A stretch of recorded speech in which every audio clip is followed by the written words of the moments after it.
buenos días. Pues le damos gracias a Dios, como decía mi esposa, ¿verdad? Por todos estos 20 años. Ha habido de todo en esos 20 años. Dios es un Dios creativo, ¿verdad? Que Él no desaprovecha nada de lo que pasa en nuestras vidas para que reciba gloria, ¿verdad? Para que nosotros seamos edificados y podamos adorarlo. El otro día en un tiempo con Dios le preguntaba: ¿por qué no nos evitaste pecar? ¿Por qué no evitaste que cayéramos y nos equivocáramos? Y solo me contestó: vas a disfrutar por la eternidad tu redención. ¿Usted lo cree? Vamos a disfrutar por la eternidad la salvación de Dios. Dios es maravilloso. Vamos a orar para poner esta palabra en manos de Dios y darle gracias a Dios por estos 20 años en los que Él nos ha guiado, nos ha sostenido y ha estado con nosotros.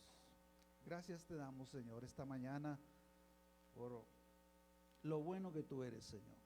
No hay palabras para expresar tanta sabiduría, tanta bondad, tanto amor, tanta paciencia para nosotros.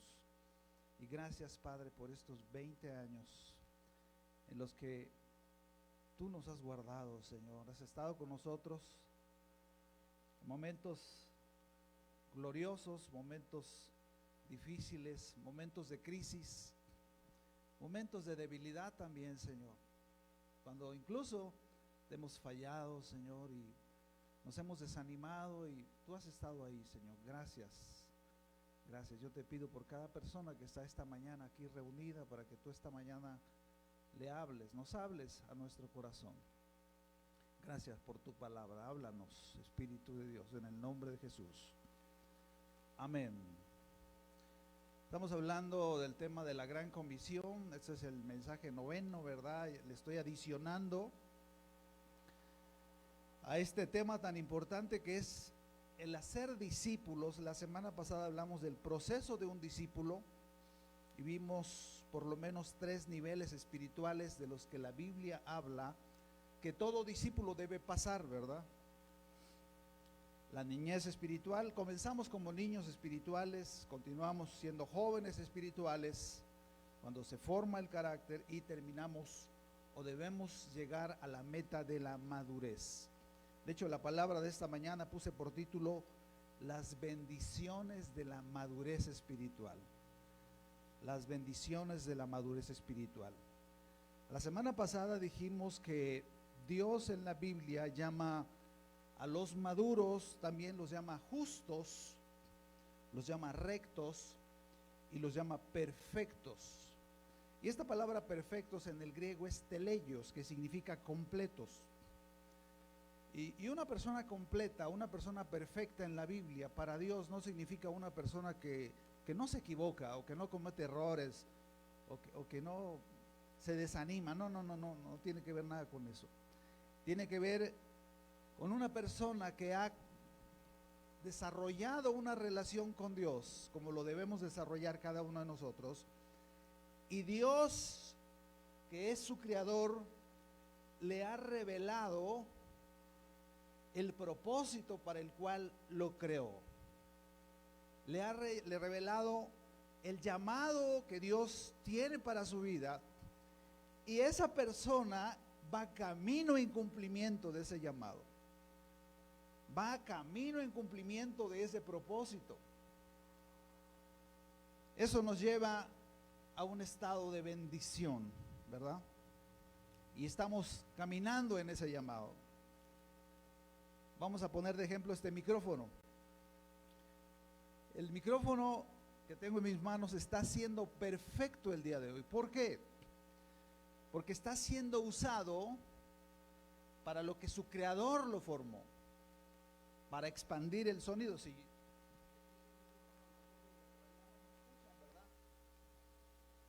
El micrófono está cumpliendo con su función perfectamente.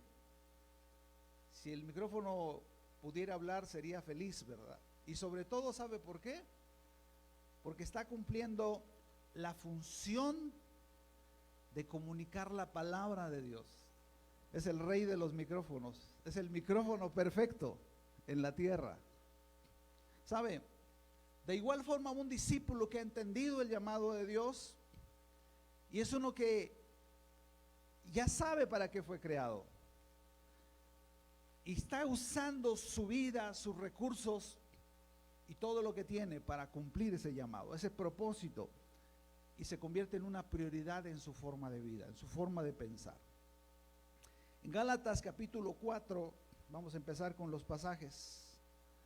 Gálatas 4:1, Pablo escribe algo muy interesante con respecto a la madurez espiritual. Lo voy a leer en la Nueva Traducción Viviente. Lo más seguro es que usted lo tenga en la Reina Valera 60. Y lo dice así Pablo: piénselo de la siguiente manera: si un padre muere y deja una herencia a sus hijos pequeños, esos niños no están en mejor situación que los esclavos. Hasta que se hagan mayores de edad, aunque son los verdaderos dueños de todas las posesiones de su padre, tienen que obedecer a sus tutores hasta que cumplan la edad establecida por su padre. Esto nos muestra este pasaje dos cosas importantes antes de entrar al tema de ahora: que si un hijo o una hija de Dios no madura espiritualmente, se queda enano como niño o como joven, ¿verdad?, no podrá tomar posesión de toda la herencia y toda la riqueza espiritual que ha recibido de parte del Padre. Si usted es un hijo o una hija de Dios, usted ya es dueño, poseedor de toda esa herencia. Pero si no madura, no va a poder echar mano de esa herencia, no va a poder echar mano del llamado que Dios tiene. Y segundo lugar, el hijo heredero, por su inmadurez, vivirá con una mentalidad de esclavo, aunque sea dueño de toda la herencia del Padre. Va a pensar que el evangelio no funciona.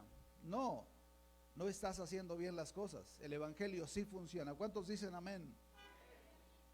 Es la mejor forma de vivir en esta tierra. Seguir el llamado de Dios, conocer el llamado de Dios, es lo que nos da sentido al estar aquí, en este planeta.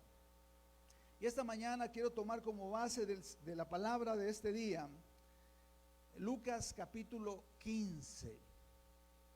Ahí el evangelista Lucas nos da tres parábolas, ¿verdad? Pero hay una parábola que quiero tomar como base, que es la parábola del hijo pródigo. ¿Cuántos han escuchado esta parábola alguna vez? Casi la mayoría, ¿no?, de los cristianos ya conocemos esta parábola. Es una parábola que nos habla, fíjese, y aquí quiero tomar como base, porque aquí nos habla al menos de 6 bendiciones que nosotros recibimos cuando conocemos a Dios, y sobre todo cuando caminamos rumbo a la madurez. Todos conocemos la historia, ahí viene a partir del versículo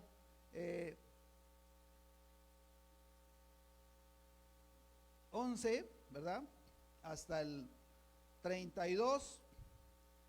Vemos la historia, ahí comienza diciendo la historia que un padre tenía 2 hijos, ¿verdad?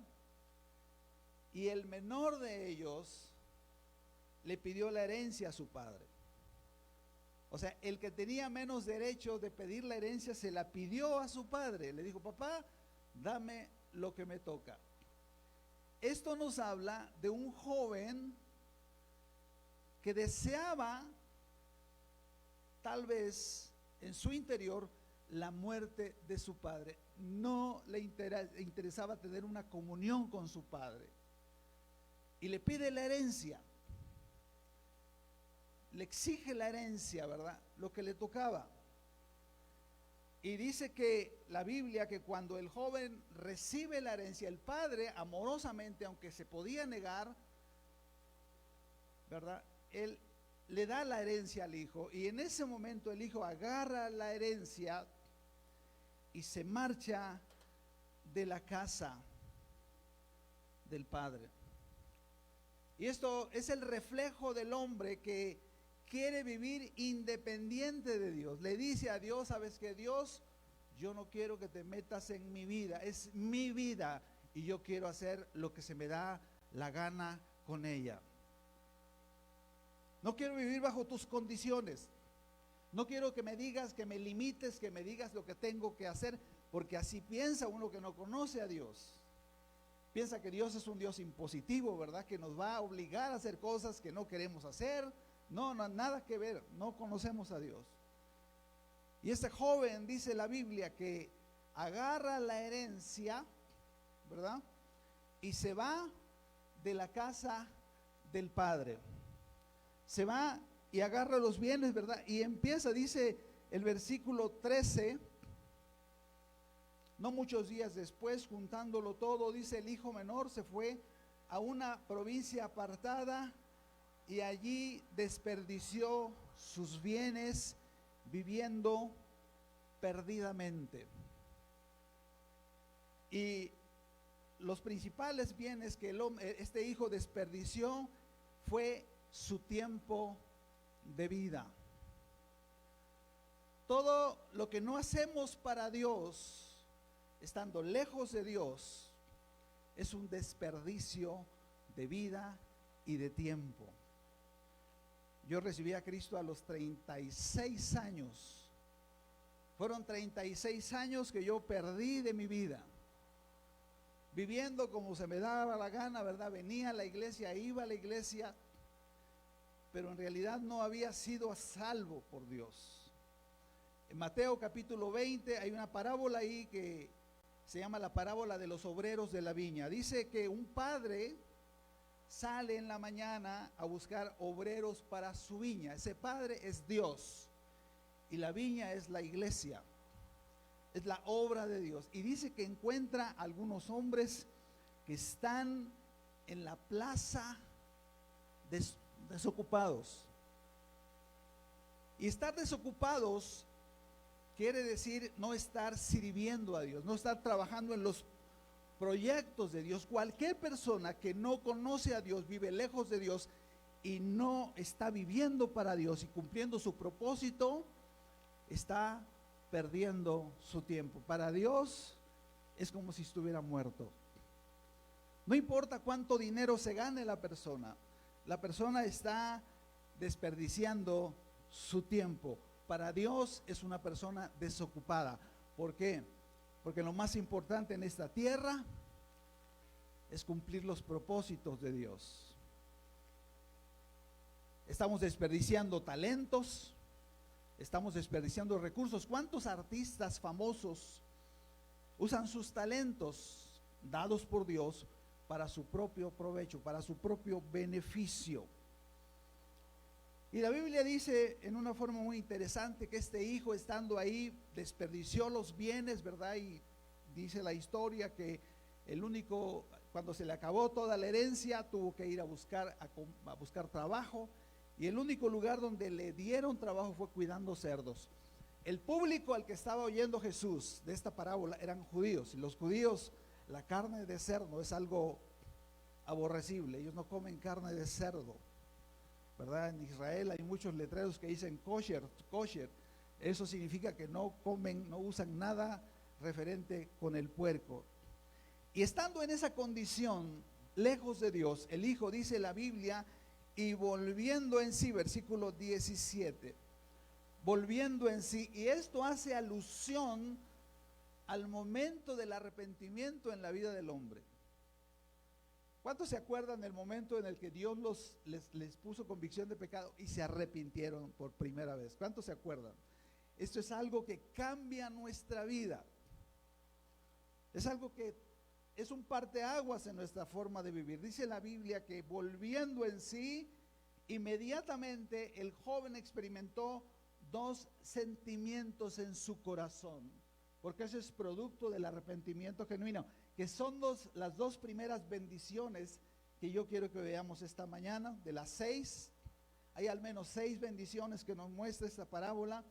Primera bendición: tuvo un deseo profundo por volverse a Dios. Tuvo un deseo profundo de volverse a la casa del Padre. Necesitaba pedirle perdón por su pecado. Esa es la convicción de pecado que el Espíritu Santo produce en nosotros en el momento que nos arrepentimos. Para que una persona realmente pueda tener un cambio de vida, necesita experimentar este tipo de arrepentimiento. Dice, volviendo en sí. Lo primero que pensó, mi padre, le he fallado, estoy lejos de él, necesito verlo para pedirle perdón. Esa es una sensación maravillosa que experimentamos todos aquellos que nos hemos vuelto de la vida de pecado que llevábamos, ¿verdad? Y nos damos cuenta que hemos estado huyendo de Dios. Nos damos cuenta que hemos estado viviendo lejos de Dios. Este joven se dio cuenta e inmediatamente tuvo esa reacción: necesito ver a mi padre.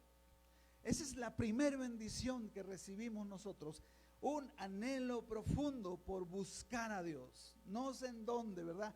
Y sabe, el Espíritu Santo nos guía al lugar correcto para buscar a Dios. Una persona que se arrepiente, en ese momento el Espíritu Santo obra en él o en ella y nos guía con las personas en el lugar a donde Él quiere que nosotros empecemos a crecer espiritualmente.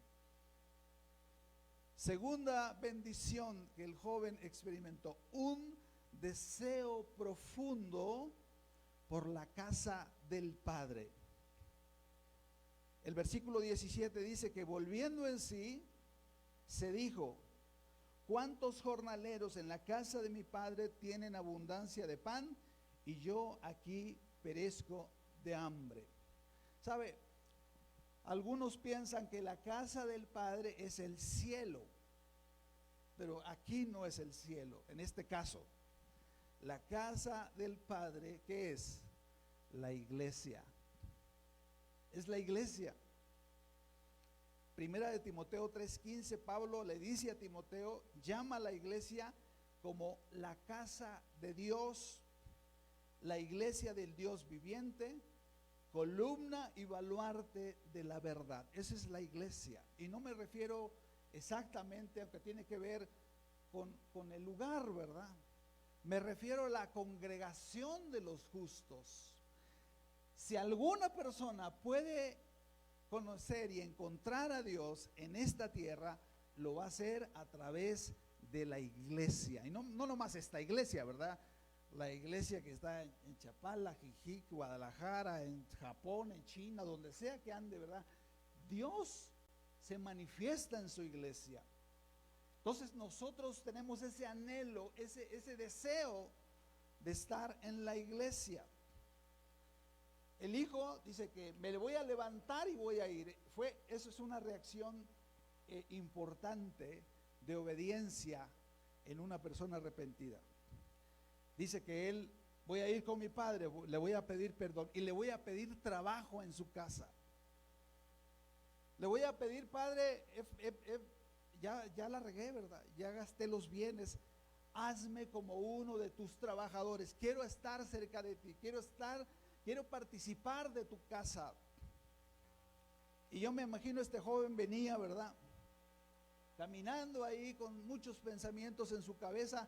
Tal vez, no sé, esta mañana si hay alguien aquí que viene por primera vez, segunda vez, o ya ha venido algunas veces, y viene esta mañana así como el hijo pródigo, pensando en el padre, ¿verdad? Yo me imagino que este joven decía, bueno, ¿qué voy a hacer? ¿Cómo lo voy a hacer? Ya me gasté la herencia, vengo todo mugroso, vengo oliendo a marrano, ¿verdad? Le voy a mandar un recado a ver si me puede. No, ya no me importa si sale o no, ¿verdad? No me importa si no me recibe, yo quiero estar ahí con él. Venía con todos esos pensamientos en su cabeza cuando dice la Biblia, cuando venía caminando a casa del padre, versículo 20, levantándose vino su padre, y cuando aún estaba lejos,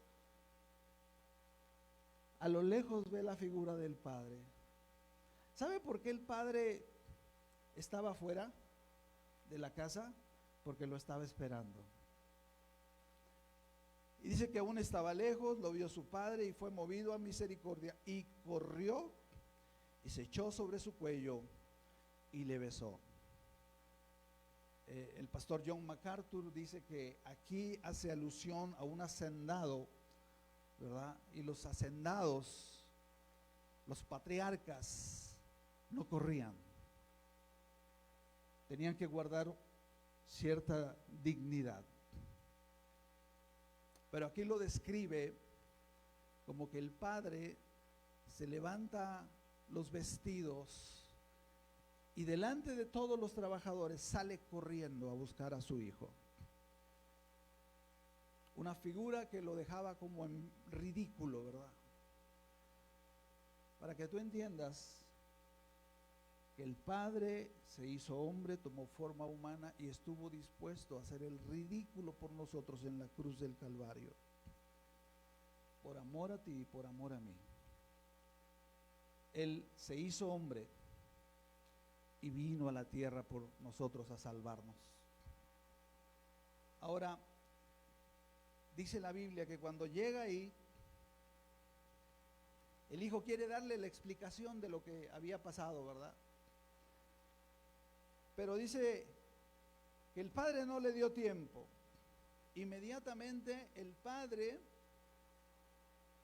empieza a darle, hay al menos 3 regalos, 4 regalos que nosotros vemos aquí, que son bendiciones, que yo quiero que veamos esta mañana de lo que el padre le da al hijo, aun cuando el hijo no merecía esas bendiciones que el padre, Dios no las da. Dice la Biblia que el padre llama a sus criados y lo primero que le dice a los criados, bueno, primero va y dice que se echó sobre su cuello y lo besó. Lo recibió tal y como venía.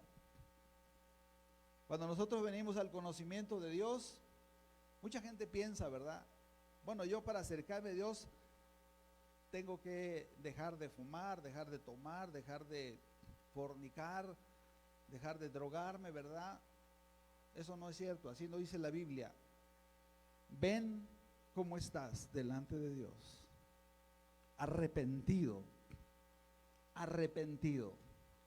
No tenemos que, porque no lo podemos dejar sin Dios. Al estar ahí, nosotros somos recibidos por el Padre.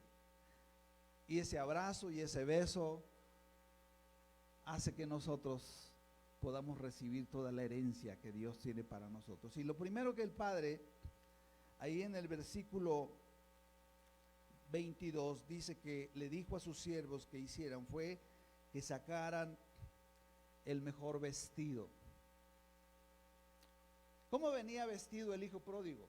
Venía vestido con harapos, ¿verdad? Ya esa ropa que traía, yo creo que se la regaló a alguien por ahí,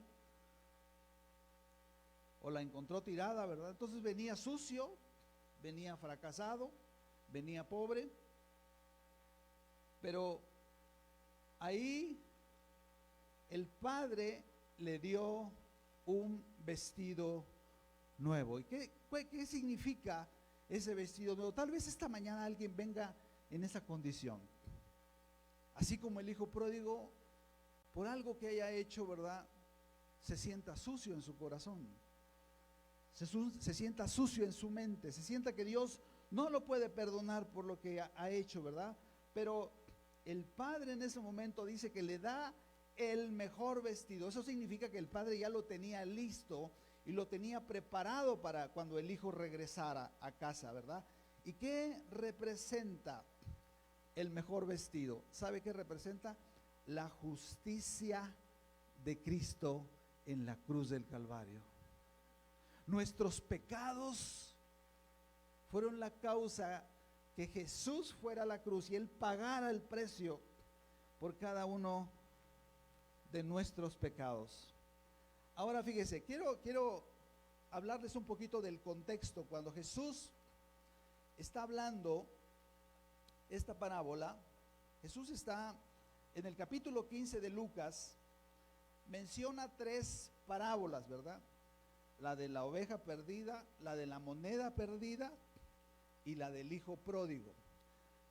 Ahora, cuando Jesús está hablando esta parábola, Jesús prácticamente tiene 2 grupos de personas que lo están escuchando. Por un lado, estaban los publicanos y los pecadores. Ese es un grupo, publicanos y pecadores. Estos representaban al hijo pródigo. Por eso Jesús les cuenta la parábola, porque está agarrando a dos grupos de personas. Si usted lee en Lucas 15:1, fíjese lo que dice. Lucas 15:1 dice: se acercaban a Jesús, ¿quiénes? Todos los publicanos y pecadores, ¿para qué? Para oírle. Ellos eran el hijo pródigo del que Jesús estaba hablando en la parábola. Ellos eran esos que estaban perdidos, que estaban lejos de Dios, y en ese momento estaban regresando a la casa del Padre. Jesús estaba enfocado a ellos porque sabía que lo estaban escuchando, querían escuchar la palabra, querían recibir la palabra. Pero había otro grupo de personas ahí que eran los escribas y los fariseos, los religiosos, aquellos que se sentían buenos, ¿verdad? Fíjese el versículo 2, Lucas 15:2 nos dice: y los fariseos y los escribas, ¿qué hacían? Murmuraban, diciéndole, fíjese que decían, ¿cómo le dicen a Jesús? A los pecadores recibe y con ellos come. Wow. ¿Sabe a quién representan estos fariseos y religiosos? Al hermano mayor. Ahí la Biblia nos habla que tenía 2 hijos, ¿verdad? El hijo menor se va y pierde los bienes, pierde la herencia, pero el hijo mayor, el hermano mayor, se quedó en la casa con el padre. Y dice la Biblia, si nos vamos al capítulo 15, versículo 25, nos dice que el hermano mayor, dice, y su hijo mayor estaba en el campo. Esta es una figura del mundo, y ellos son el hermano mayor, los fariseos. Y cuando vino y llegó cerca de la casa, oyó música y las danzas, y llamando a uno de los criados, fíjese, no tenía comunión con el Padre, no tenía cercanía con el Padre, no tenía confianza con el Padre. Dice que llega, ve las fiestas y ve el relajo ahí en la casa del Padre, ¿verdad? Dice, ¿qué pasó? Agarra un criado y dice que el criado le dijo, tu hermano, fíjese, vea quién es el criado. El criado es uno que está en la casa del Padre, pero no es de la familia del Padre. No pertenece a la casa, está ahí, pero no pertenece ahí. Entonces tenga cuidado a quien le pregunta, ¿verdad? Que sea un hijo que ama al Padre. Ok, entonces dice que le dijo, tu hermano, dice, ha venido, el borracho, por cierto, y quizás si era marihuano también, ¿verdad? Ok, ha venido, y tu padre, ¿qué crees? Le hizo matar el becerro gordo por haber venido bueno y sano. Venía el cuate como si nada, ¿verdad? Después que el criado le empieza a adicionar ahí, ¿verdad? Se gastó la herencia, y tú no, tú eres bien bueno, ¿verdad? Dice la Biblia, versículo 28, que entonces el hermano mayor se enojó y no quería entrar, por tanto salió su padre y le rogaba que entrase. Le rogaba que entrase. Vean el cuadro, el hijo adentro echando pachanga, ¿verdad? El padre sale, le dice, hijos, entra a la fiesta. Y estaba enojado. Así como los fariseos veían a los publicanos, a los pecadores que venían y platicaban con Jesús, y Jesús los ministraba, los abrazaba, oraba por ellos, y ellos se volvían a Dios con todo su corazón, ¿verdad? Estos estaban amargados ahí. Ellos eran muy buenos, ¿verdad? Porque todos los días iban al templo, pero su corazón estaba lejos de Dios. Ahora, yo quiero compartir con ustedes algo que yo pude apreciar ahora que estaba estudiando esto, y espero podérselos comunicar, ¿verdad? Como de la forma en la que el Espíritu Santo me lo hizo ver a mí, porque es algo verdaderamente maravilloso el conocer a Jesús de esta manera. El deseo del Padre era que los fariseos, los escribas, los religiosos fungieran como hermanos mayores de los publicanos, de los cobradores de impuestos, de los pecadores. Que ellos los recibieran con amor, pero ellos fallaron. Ellos fallaron al hacer ese trabajo. Si alguien conocía la ley, eran ellos. Si alguien se suponía que tenía que conocer a Dios, eran ellos, pero no conocían a Dios. Entonces, como hermanos mayores, los primeros hermanos mayores que Dios mandó a la tierra, fallaron. ¿Y sabe qué aprendí de esta lección? Romanos 8:29 dice: porque a los que antes conoció, también a esto los predestinó para que fuesen hechos conforme a la imagen de su Hijo, para que Él sea el primogénito de muchos hermanos. ¿Sabe? Jesús es nuestro verdadero hermano mayor. No sé si la captó. Dios deseaba, ¿verdad?, que los fariseos hicieran eso, pero este segundo hermano mayor, Él vino y, ¿sabe?, Él dio su vida por nosotros, para que nosotros pudiésemos vivir en la casa del Padre. Él pagó el precio por nosotros. Y tener un hermano mayor, yo no sé si usted tuvo un hermano mayor. ¿Cuántos tuvieron un hermano mayor? ¿Cuántos tuvieron un hermano mayor? Ok. ¿Sabe? Yo pensaba en algo. Muchos de nosotros tal vez crecimos sin ser afirmados por nuestros padres. En mi caso, ¿verdad?, el Espíritu Santo a mí me reveló que mi padre nunca me había afirmado, nunca había hablado cosas buenas de mí, ¿verdad?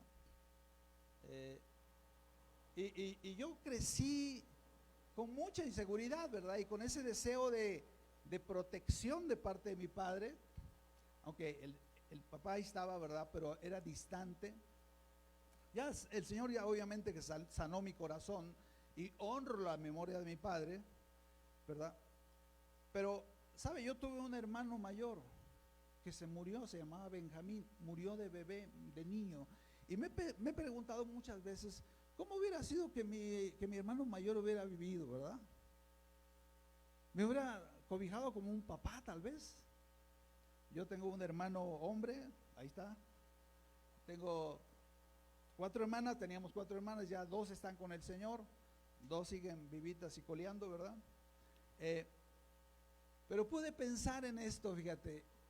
Cuando yo pensaba en Jesús como nuestro hermano mayor, Jesús viene a consolar a todos aquellos que han sido desamparados, que han sufrido desamparo, que no han sido cobijados, que no han sido protegidos, que no han sido, como lo estamos viendo ahora en la meditación, ¿verdad? En estos días que los hijos de David, veíamos cómo estos jóvenes vivían como si no tuviesen padre y madre, ¿verdad? No había protección sobre de ellos. Pero cuando nosotros entendemos el propósito del hermano mayor, que es protección sobre nosotros, Él viene y ofrece su vida, hace lo que nadie ha hecho ni hará por ti, dar su vida. Y fíjense, hay un pasaje en Hebreos 2:17, si lo puede buscar, búsquelo porque está muy, muy precioso. Hebreos 2:17 y 18 dice: por lo cual debía ser, habla de Jesús, en todo semejante a sus hermanos, o sea, nosotros, semejante, con cosas humanas, ¿verdad? Para venir a ser misericordioso y fiel sumo sacerdote en lo que a Dios se refiere para expiar los pecados del pueblo. El versículo 18 está muy, muy hermoso. Dice: pues en cuanto él mismo padeció como hermano mayor, siendo tentado, es poderoso para socorrer a los que son tentados. O sea, en otras palabras, cuando yo estoy desamparado, cuando yo estoy pasando tiempos difíciles, cuando yo estoy siendo tentado, yo puedo ir con él y pedir su ayuda, no solamente como Dios, porque Jesús es Dios, sino como mi hermano mayor. Él viene y me da ese sentido de protección. Si tal vez eres una mujer que estás sola, ¿verdad? O un hombre que está solo o que no tiene familia, déjame decirte, tienes un hermano mayor que en Mateo 28:20 le dijo a sus discípulos: muchachos, yo voy a estar con ustedes todos los días hasta el fin del mundo. Cuando nosotros pasamos momentos difíciles podemos invocar. ¿Sabe qué es invocar? Llamar de adentro. Cuando yo estoy pasando momentos, yo lo hago, yo lo practico, empiezo a decir Jesús, Jesús, Jesús, empiezo a clamar el nombre de Jesús y Él se hace manifiesto en ese momento. Ya lo he experimentado una y otra vez en mi vida personal. ¿Sabe? Dice la Biblia que el Padre le dio ropas nuevas al Hijo. Y eso quiere decir que perdonó todos sus pecados y lo cubrió con la justicia de su hermano mayor, Cristo. Así que debido a esa justicia nosotros ahora podemos ser limpios, podemos ser perdonados por Dios y podemos tener una vestidura limpia, que es la santidad de Dios que viene a nuestra vida. Dice la Biblia también ahí en el versículo 22 de Lucas 15 que el Padre le dijo a los criados: pongan anillo en su mano. Y esto representa, el anillo representa la posición de autoridad que tenemos los hijos de Dios. Usted tiene una posición de autoridad, usted debe vivir de acuerdo a esa posición de autoridad. Ya usted no es un criado de la casa, usted es un hijo del dueño de la casa. Usted tiene autoridad dada por Dios. Usted tiene autoridad sobre enfermedades, usted tiene autoridad sobre demonios, usted tiene autoridad sobre crisis. Usted puede orar y el cielo lo va a escuchar. ¿Por qué? Porque es un derecho que Dios nos dio. No estoy diciendo reclámalo, exígelo, no, es un derecho que Dios tuvo a bien otorgarnos a nosotros como hijos de Dios. Jesucristo en Mateo 28:18 dijo él: porque toda autoridad me ha sido dada, por tanto, vayan y busquen a los hijos pródigos que andan por allá. Vayan y tráiganlos. Para eso es la autoridad. No es para andar haciendo barbaridad y media, ¿verdad? Para andar haciendo show. No. La autoridad es para hacer la voluntad de Dios. La autoridad es para ir y hacer discípulos. Si tú estás haciendo discípulos, en ese momento que tú estés ocupado haciendo las cosas del reino, estableciendo el reino, déjame decirte algo, tú tienes la autoridad del cielo, tienes el respaldo del cielo. Si tienes que orar para que llueva, tú puedes orar y llueve. Si quieres que orar para que se calme la lluvia, si tienes que orar para que se calme el viento, en el nombre de Jesús tenemos esa autoridad. Si el Espíritu Santo te dice, no se trata de que cualquier muerto tú vas a ir y no. Dice, en mi nombre van a resucitar muertos. Si el Espíritu Santo nos los dice. Si el Espíritu Santo te dice, ve y ora por tal persona y dile que va a ser sana en el nombre de Jesús. No te estoy diciendo que toda la gente va a ser sana. Hay gente que está bajo disciplina de Dios. Hay gente que está pasando un proceso, ¿verdad? Un trato de Dios. Pero si el Espíritu Santo te ordena o nos ordena hacer algo, podemos con toda seguridad y con toda autoridad orar. En las 3 parábolas de Lucas 15 se menciona que hay gozo en los cielos. Qué alegría va a ser el poder ver cuando los hijos pródigos crucen esa puerta y vengan caminando, y el Padre, el Espíritu del Padre a través de ti, a través de mí, cuando los veamos venir, les demos la bienvenida. La tercera bendición vamos en la quinta. Ya me confundí, en la cuarta, el anillo es la cuarta, el vestido es la tercera, el anhelo por la presencia del Padre es la primera, el anhelo por la casa del Padre es la segunda, y la quinta bendición que recibió el hijo pródigo fue que le puso calzado en sus pies. Ahí en Lucas 22 también. Póngale calzado en sus pies. Fíjese, los esclavos andaban descalzos. Los hijos traían zapatos. El calzado representa la naturaleza divina que hemos recibido de parte de Dios. Busque 2 de Pedro 1:4. 2 de Pedro 1:4.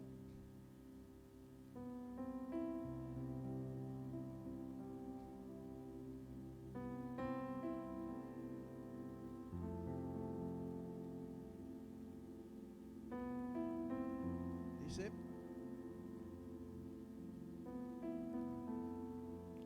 por medio de las cuales nos ha dado preciosas y grandísimas promesas. ¿Quién? Dios el Padre, para que por ellas llegásemos a ser participantes de la naturaleza divina, habiendo huido de la corrupción que hay en el mundo a causa de la concupiscencia. ¿Sabe?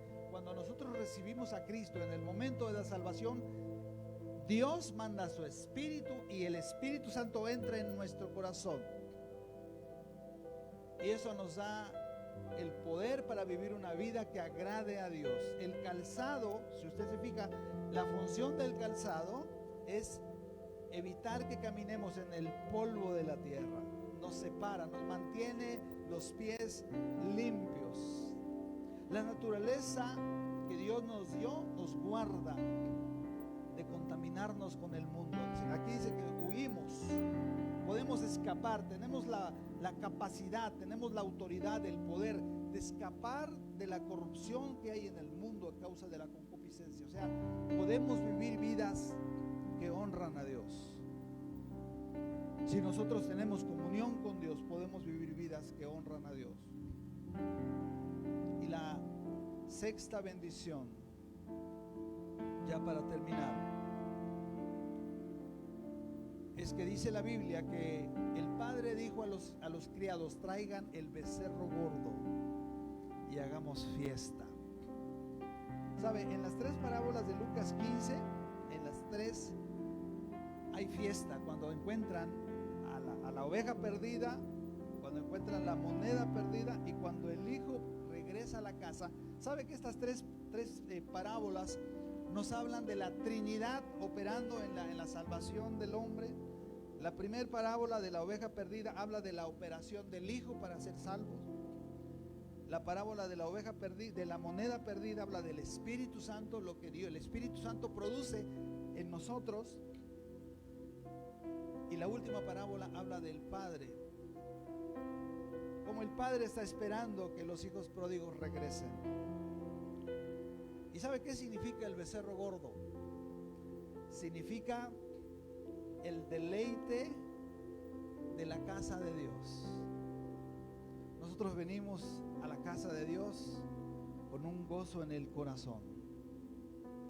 Salmo 122:1, David dice: yo me alegré con los que me decían, a la casa de Jehová iremos. Esto es algo distintivo de los hijos de Dios. Venimos a la casa de Dios con un corazón abierto para Dios. Esta mañana yo no sé cómo vengas tú en este día, pero yo estuve orando, Señor, así como oró David en el Salmo 51:12. David, cuando se desconectó de Dios, estuvo con Betsabé, ¿verdad? Que adulteró con Betsabé.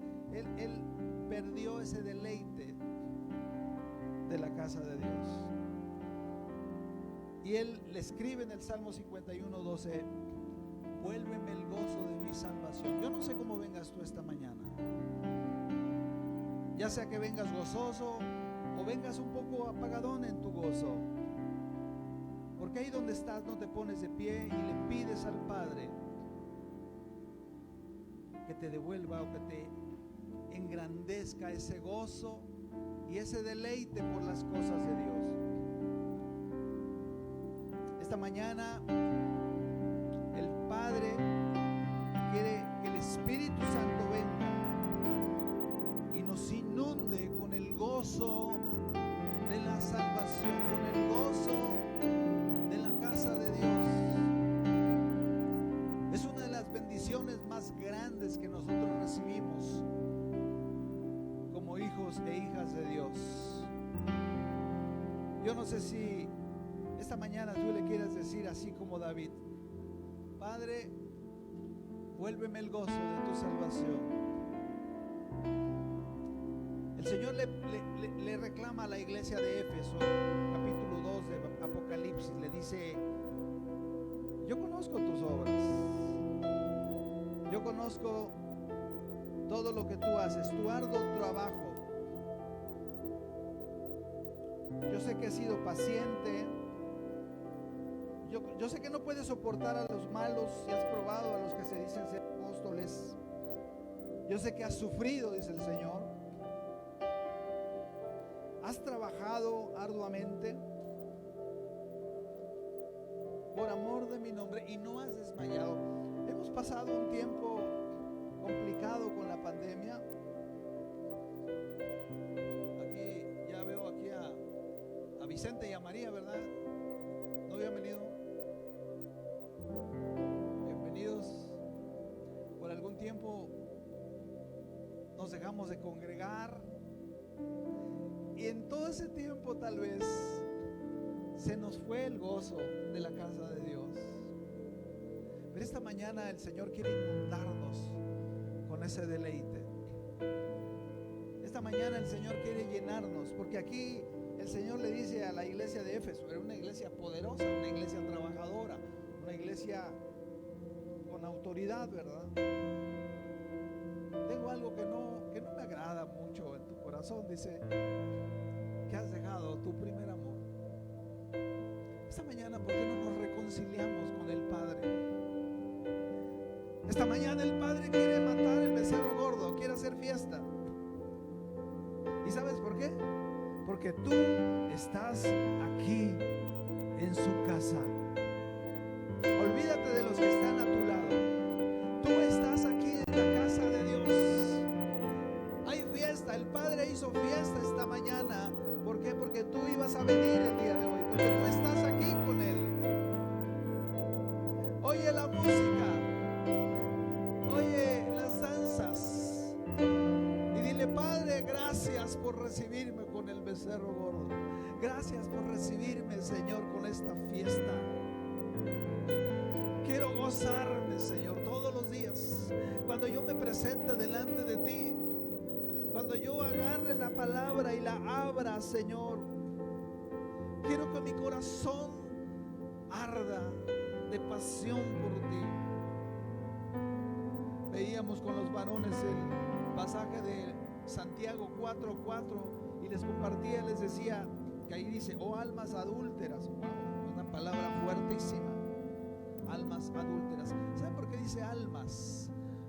El alma es donde está la parte emocional del ser humano. Dios no solamente quiere tener tu cuerpo, quiere tener tu pasión. Y tal vez nos podemos apasionar para las cosas que no son de Dios, pero Dios quiere que nos apasionemos para todo lo que tiene que ver con Él. Gracias, Señor. Queremos que nuestra alma, en nuestras emociones, vibren para ti, Señor. Esta mañana te pedimos, así como David, Señor, vuélvenos el gozo de nuestro primer amor. Vuélvenos, Señor, llénanos. Que tu Espíritu Santo venga y sane, Señor, los que estén pasando por algún tiempo de dolor, los que estén pasando por algún tiempo, Señor, difícil, de escasez tal vez, de conflicto familiar, de problemas económicos, de problemas de salud. Padre, en el nombre de Jesús, que sobre todas esas cosas tu gozo nos inunde. Que sobre todas esas cosas, Señor, la alegría de haber sido salvos, la alegría de haber regresado a la casa del Padre, se manifieste en nuestro corazón. Y queremos deleitarnos en tu presencia. Gracias, Señor. Gracias, Padre. Y una vez más te alabamos y te bendecimos por estos 20 años donde hemos visto tu mano y tu presencia. Gracias. Gracias por ser nuestro hermano mayor, Jesús. Por defendernos, por defender a los que están solos, defender a los que están desamparados. Aguas con el que se meta con nosotros, porque si Dios es con nosotros, ¿quién contra nosotros? A ti te damos la gloria y la honra en el nombre poderoso de Jesús, nuestro amado hermano mayor. A Él sea la gloria y la honra en el nombre de Jesús. Amén. Dele un aplauso al Señor. Dios le bendiga y le guarde, le conceda los deseos de su corazón. Aleluya. Salude al que está a su lado, voltee con el que está a su lado, de lejos, así, saludito, ¿verdad? Un choquecito de manos. Dios le bendiga y le guarde.